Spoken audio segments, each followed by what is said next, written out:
Hi everyone, I'm Kevin Elson. Jay's not with us today, but Father Reed, we have a great guest on for today's show. We do. I've been looking forward to this all week. Bob Dolan is joining us, Kevin. He's the brother of Archbishop Tim Dolan from New York, of course. And he's calling us in from Wisconsin to tell us all about the man who was billed on 60 Minutes as the American Pope. Bob has written a book about growing up with the now Archbishop of New York and President of the United States Conference of Catholic Bishops, Timothy M. Dolan, Life Lessons from My Brother. And we're going to take a little trip, a piccolo viaggio, to one of my favorite places in Rome. Wow, sounds like a very exciting show. I would stick around if I were you. This is the day starts right now.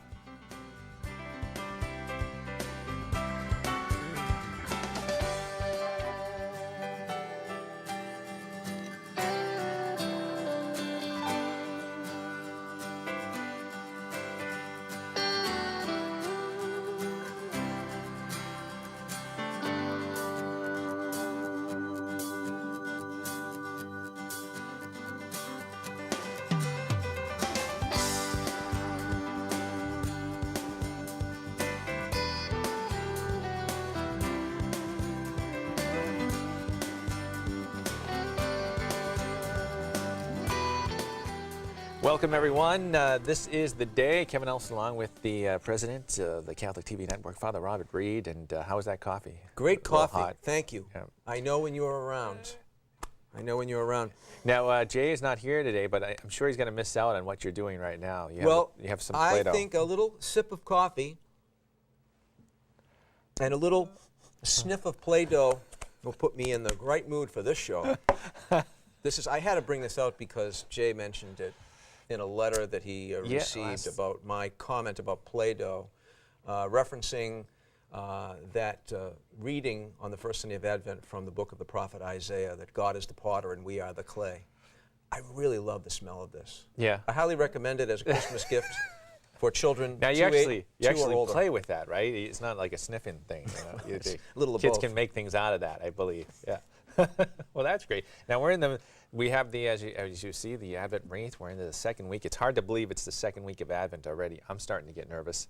And you know what's difficult for me? You know, we're doing these special pieces with Monsignor James Maroney on the collects of the opening prayers. So on Sunday evening, I end up putting up this video on our YouTube channel. That's youtube.com/CatholicTV, so that people can hear his message, which is always great, about the opening prayer for Mass next week. So my mind, in terms of preaching and the collect, is already on the Gaudete Sunday. Gaudete. Wow, that's just crazy. So it's just moving right along. And we have a feast day today, very important one. For a lot, actually, there's some traditions around the world that celebrate on this day, the feast day of St. Nicholas. Feast of St. Nick, and to honor him, of course, we had Mass this morning. And also, we have a very special presentation airing all throughout the week called The Boy Who Became St. Nick. It's a great animated feature about that saint whom the Church honors this very day. Yeah, and then we have a special treat, too, for people coming up, too. Rosaries are going to be playing coming up as well, and I know that was a great event with the St. Paul Children's Choir, and we're going to be looking forward to seeing those, too. It was. We were recently down in our nation's capital at the Basilica of the National Shrine of the Immaculate Conception with the boys from St. Paul Boy Choir, Harvard Square, Cambridge. Wonderful choir director. And so instead of the usual reflections during the Rosary, the boys are singing these beautiful motets to kind of raise our awareness of she who is the Mother of God, who is conceived without sin. And, of course, her feast day, solemn feast day, is this week as well. Yeah, the Immaculate Conception, and it's hard to believe that as we were talking about that, we're getting closer to Christmas, as we said, but there's a big event going on in the New Hampshire diocese as well, the Diocese of Manchester, and we are going to be there providing coverage for that with a new bishop coming in. Yeah, we're very much looking forward to the installation of Bishop Labashi in the Diocese of Manchester. We have many great relationships with the Diocese of Manchester, and of course we're seen across the diocese here on Catholic TV. So it'll be great to bring that installation Mass to you live from the Cathedral in Manchester right here at 2 o'clock on Thursday, the Feast of the Immaculate Conception. That's pretty good. You have that down. I forgot what time it was going off at, but yeah, so please join us for that. That's going to be great, and we welcome the bishop to the New England area, and hopefully he will join in with all the New England sports and get really behind everybody here. But we're talking about some of the upcoming Christmas traditions, Sure. but I realized too that it's amazing to me now that we're in the second week of Advent, but I've been listening to Christmas music since the end of Thanksgiving. But it's pretty, people really get more excited about, I believe, or over the course of the many years that things have just been really, escalating. Apparently, by the way you're dressed, I mean. Yeah, well, I'm caught up in it. See, I was I was going to wear a regular outfit. And then I'm just caught up in the Christmas spirit. Hey, as long as we keep our eyes and our minds and our hearts fixed on the one for whom we wait, Jesus Christ, who of course was born in Bethlehem, who will come at the end of time, but who comes to us very mysterious and wonderful ways through the church, particularly through the mystery of the Eucharist and the sacraments, and in our prayer, in our relationships with one another, in our parishes. So as long as we keep our eyes fixed on him, the one for whom we wait, we'll be okay. Yeah. Now we're going to take a little trip. And a little trip. That's a piccolo viaggio. Yeah, and we're going to do that right now. It's to one of my favorite places, too. Really? Yeah, this incredible piazza, which at this time of year in Rome is just a hotbed of activity, all kinds of booths and people, selling gifts and musical acts and everything. But let's take a trip right now to Rome, to one of my favorite places, Piazza Navona.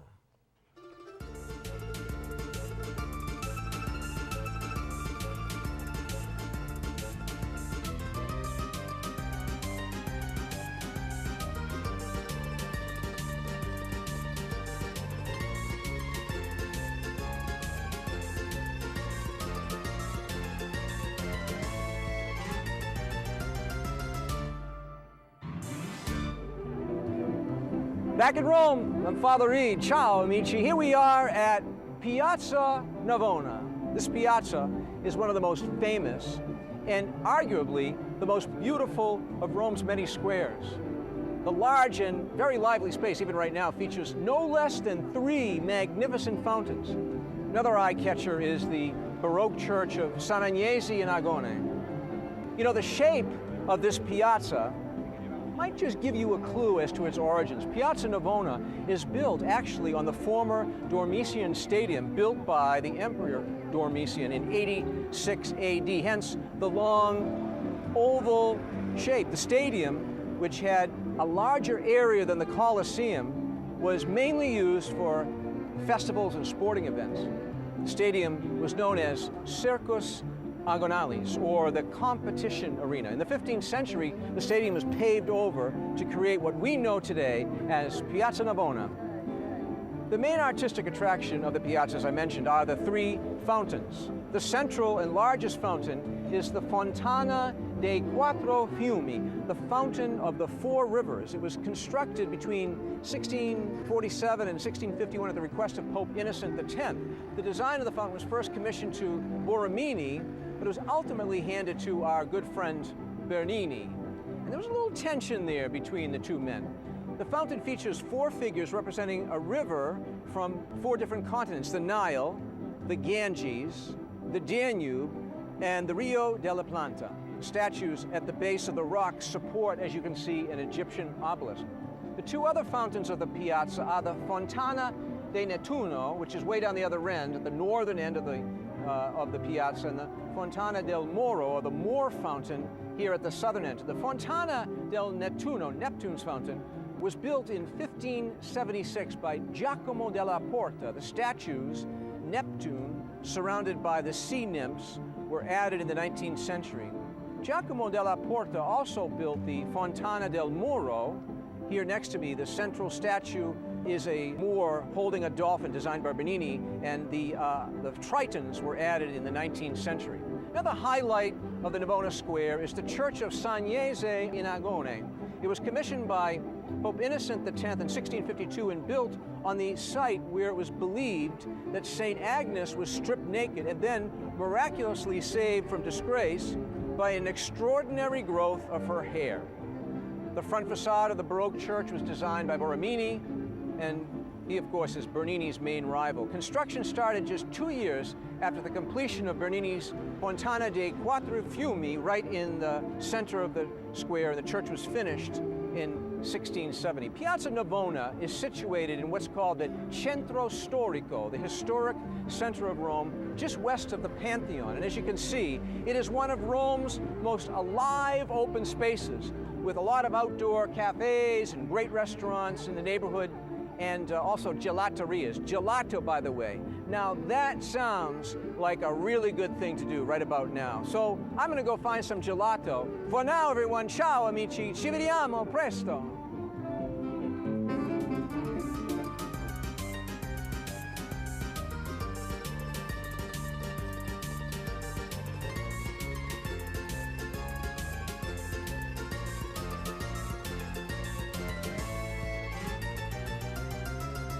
Gelato would be good right now. Yeah, huh? thanks to Father Reed for taking us there. There's great places.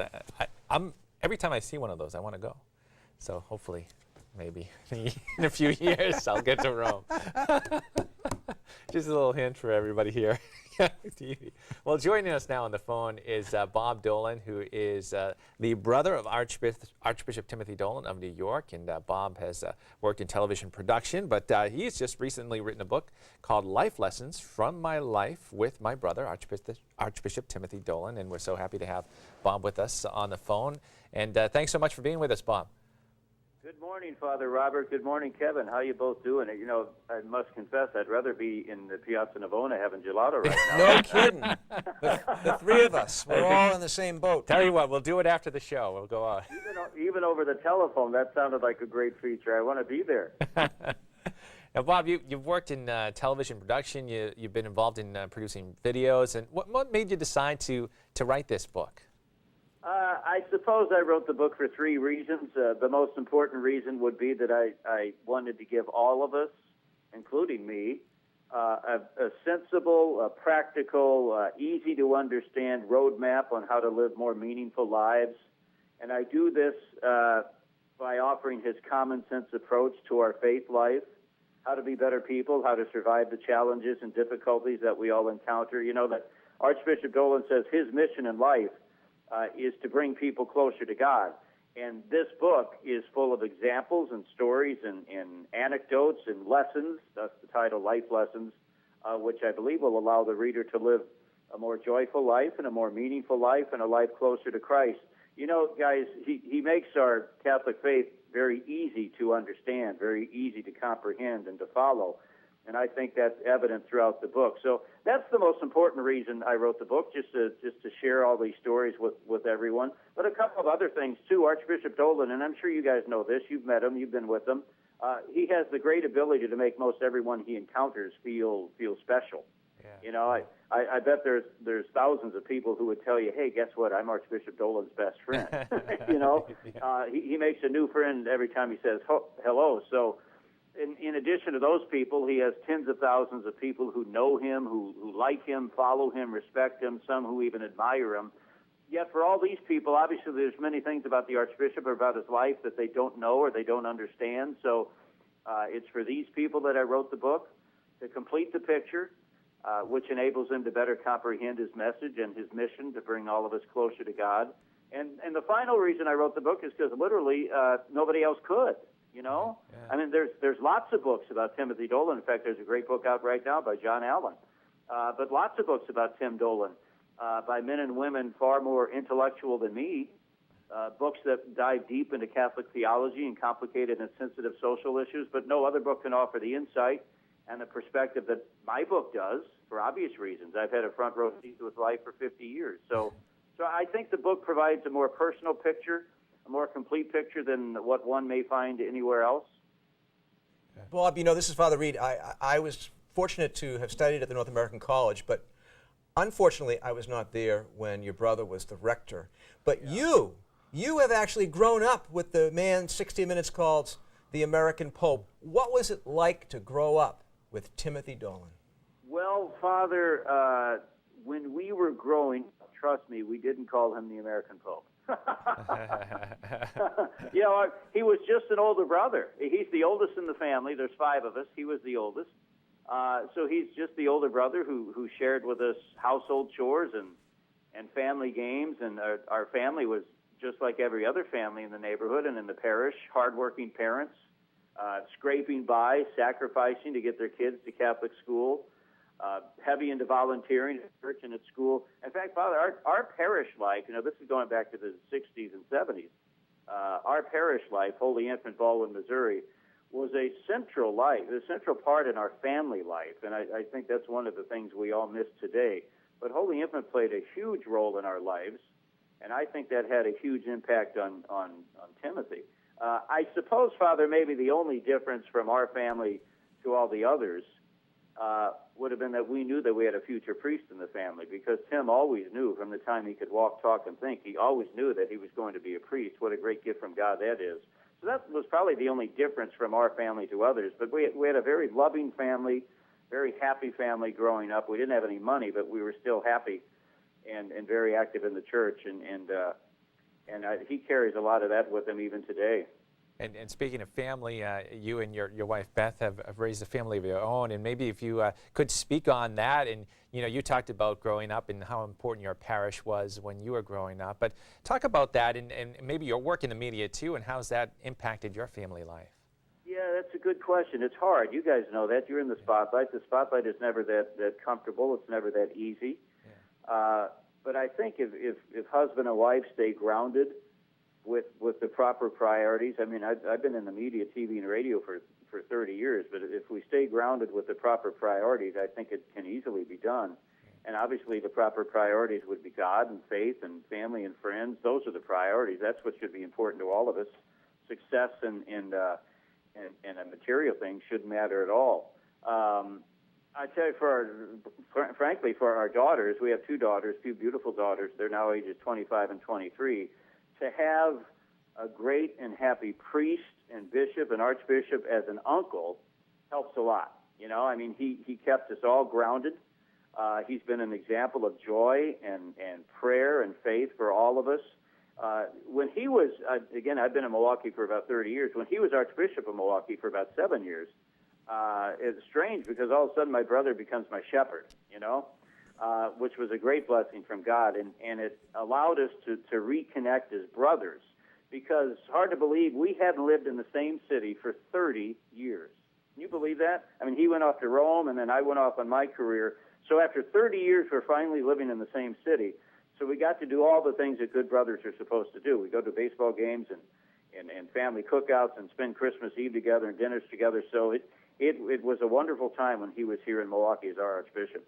I can only imagine. And you know, this time of year, Bob, of course, we have a chance sometimes to reconnect with family and friends as well, but especially family. And I think reading this book would probably be a great way for people to celebrate the Christmas season. So where can people buy this? It'd be a great stocking stuffer, I mean. I think it'd be a great stocking stuffer for every stocking in the house. How about that? You got 10 stockings on the chimney, we need 10 books. The easiest place would be Amazon.com. Okay. But also you can buy right from the publisher, Tau Publishing, and the website for Tau would be tau-publishing.com, okay, tau-publishing.com. And they're great people, and they handle your orders very effectively and efficiently, so that's the best place to buy the book. Perfect. Well, Bob, we get that up on the screen, and I want to thank you very sincerely for taking the time just to chat with us today, and I hope that everyone picks up a copy of the book to learn more, not just about the Archbishop of New York, but about the wonderful gift of family and faith that you know in your life and he knows in his. No question. That's what's in there. Father and Kevin, I greatly, greatly appreciate the visit, and Merry Christmas to all of you. Yeah, same to you. God bless. Well, Kevin, once again, you have abandoned me, as you often do when Jay's not here. But, you know, I've always wanted to do something. I never get to do this because I don't get to introduce you when you do the news. So could I do it in a new but in a very traditional way? That'd be wonderful. Sure. Are you sure? Yeah, sure. Are you positive? I think so. You ready for this? Sure, yeah. Stand by for news. Take it, Kevin. All right. Thanks, Father Reed. Hello, everyone. It's time to take a look at the news, and we begin from the Vatican. During this week's Angelus, the Pope spoke on Christmas about Mary and St. John the Baptist's preparation for the coming of Jesus. He also reached out to refugees in celebration of the anniversary of the beginning of an organization dedicated to migration. Rome Reports takes us to St. Peter's Square for more on the Angelus. Sunday's Angelus prayer was celebrated on the second Sunday of Advent. As Christmas approaches, the Pope said a deep self-reflection and inner change is needed to genuinely welcome the true meaning of the holidays. Mentre ci prepariamo al Natale, è importante che rientriamo in noi stessi e facciamo una verifica sincera sulla nostra vita. Lasciamoci illuminare da un raggio della luce che proviene da Betlemme, la luce di colui che è il più grande e si è fatto piccolo, il più forte e si è fatto debole. With thousands of people gathered in St. Peter's Square, the Pope prayed for millions of refugees, including those who assist them on a daily basis. This week, the International Organization for Migration turns 60, as does the Convention of the Status of Refugees. The Convention on the Reduction of Statelessness celebrates its 50th anniversary. Affido al Signore quanti, spesso forzatamente, devono lasciare il proprio paese o sono privi di nazionalità, mentre incoraggio la solidarietà nei loro confronti. Prego per tutti coloro che si prodigano per proteggere e assistere questi fratelli in situazioni di emergenza. The Pope also highlighted the role of the Virgin Mary and St. John the Baptist as they prepare for the coming of God. Lo stile di Giovanni Battista dovrebbe richiamare tutti i cristiani a scegliere la sobrietà come stile di vita, specialmente in preparazione alla festa del Natale, in cui il Signore, come direbbe San Paolo, da ricco che era, si è fatto povero per voi, perché voi diventaste ricchi per mezzo della sua povertà. The Pope went on to say that John the Baptist invites all people to a new way of acting and thinking, both of which are connected to the coming of the Lord. In other news from the Vatican, to celebrate the 50th anniversary of the opening of the Second Vatican Council, the Pontifical Committee for Historical Sciences has launched a worldwide treasure hunt. The committee is asking church archivists and family members of deceased council fathers to look through their papers to find reflections that can add a personal touch to the historical research already conducted on the official acts of the council. Many of the 2,800 cardinals and bishops who participated in the 1962-65 council kept diaries or notes of the proceedings. Some wrote articles for their diocesan newspapers, and most wrote letters home. Norbertine Father Bernard Ardora, committee president, wrote in his project proposal that the committee is promoting a balanced and scientifically grounded historical study of the council in line with the teaching of the Pope and devoid of any ideological inspiration. Father Ardora said for some people, Vatican II was a unique event that marked a rupture. For others, it wasn't even a real council because it did not formulate dogma and no excommunications were issued. But he said for the committee, it's important to work outside these currents and opinions and do work based on the documentation. In other news, the internet might be getting its very own patron saint. Rome Reports has more on who may become the patron saint of the net. Italian priest and editor Giacomo Alberone could become the patron saint of the internet. Born in 1884 in Fossano, Italy, Alberone founded the Paulist order, which soon caught the unusual interest of the media. He is the editor and apostle for the people of the new millennium. He serves as a role model for young people that use social media every day. His admiration for St. Paul led him to imitate the saint by spreading the gospel. But instead of letters, the Italian Blessed founded several magazines, such as Christian Family and Jesus, as well as the newspaper Il Giornalino. He was a publisher and even a movie producer. He also founded several religious congregations, such as the Disciples of the Divine Master, Mary Queen of Apostles Sisters, and the Sisters of the Good Shepherd. Una cosa che mi ha incuriosito molto. One thing that intrigued me and that I played with a little was this phrase that Don Alberone proposed in his publications.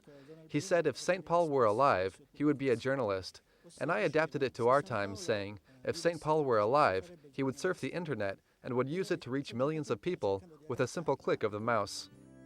Giacomo Alberone died of scoliosis in 1971, and only 32 years later, he was beatified by Pope John Paul II. He has recently been proposed as patron of the internet and is being considered for canonization. And finally in the news, there is a 17-foot Colorado blue spruce tree in the Rhode Island State Rotunda that is getting a lot of attention. Governor Lincoln Chafee invited the public to attend a holiday tree lighting ceremony, which was taking place at the State House today, leaving many, including Providence Bishop Thomas Tobin, to question the governor's choice of such secular terminology. Bishop Tobin released a statement saying that Governor Chafee's decision to avoid the word Christmas at the State House ceremony is most disheartening and divisive. The bishop said it's sad that such a secular spirit has swept over the state. He said the governor's decision ignores long-held American traditions and is an affront to the faith of many citizens. The bishop said he encouraged the governor to reconsider his decision to use the word Christmas in the state observance. Governor Chafee said in a statement that he is only following in the footsteps of how previous governors have termed the event. He said use of the term holiday tree is a continuation of past practice and does not represent a change of course on his part. Well, that is all the news we have for you on this Tuesday, December 6th, 2011. We're going to go back over to Father Reed with more of This Is the Day. You know, Kevin, with all of this talk of Christmas and coming up and Christmas trees, I have put together my Play-Doh representation of a Christmas tree right here, complete with star and ornaments. I don't know if you can see that at home. There it is. That's my artwork for the day. And Kevin, I want to show you something else that Charles and I were working on while you were doing the news. Oh, yeah? This is, in fact, a microscopic, authentic representation of St. John Lateran in Rome. Wow, that's Can incredible. you see that at home? I didn't realize my news was that long. In all of its detail. And this is the Catholic TV Monthly for the month of December, something that you should have at home to keep by your chair so you know it's coming up on Catholic TV during these Advent days and Christmas days. And a great story about St. Paul Boy Choir featured in the new rosaries that begin to air here on Catholic TV this Thursday, the Solemnity of the Immaculate Conception.